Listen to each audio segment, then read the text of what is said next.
had several meetings. I think it was 6 total meetings where the committee got together.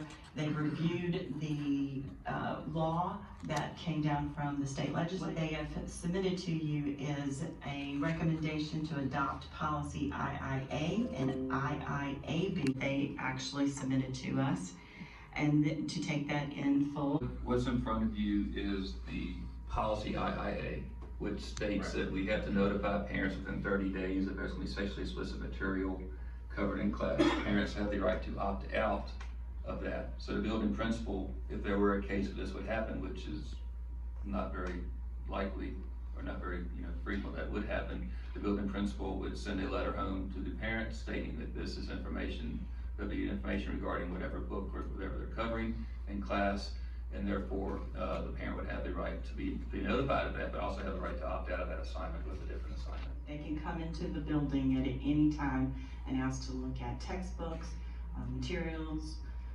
anything that a teacher uses in the classroom. I can't sit here and say that it's every classroom has things, but there may be materials that could fall into that category. Some of the classes could fall into that category based on what is policy. It states what the state definition of that material is, and it's written in the policy. So if it were a case where a letter had to go home, it would be what falls under that category would be listed in that letter, so parents would know what it is. But one of the things that I feel, and I think a lot of our citizens feel and parents feel, is that our school system need to be providing wholesome, edifying, and age-appropriate materials.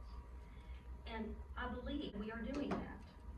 So one of the concerns I have is that this policy doesn't set that standard. I just feel that our intent is missing from this. Mrs. Justice, who is not with us, and I myself believe that we should have an opt-in just because you could have a student participating in sexually explicit material if that were to be the case, and a parent would find out after the fact.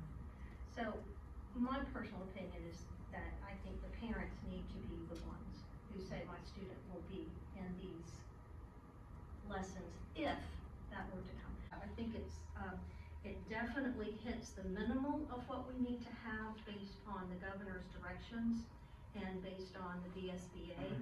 It's just a very generic policy, but nothing prohibits us as a board from going above and beyond this. I'm definitely with the opt-in for notification and for parents to choose to take their child's education down that path, if they see fit. I'm also in agreement with an opt-in, and in no way do I want that to reflect on my confidence in our teachers and our staff. I think it would be a service to our more of our parents if they actually knew that this lesson was coming up, and they would have to agree to have their child being taught that material.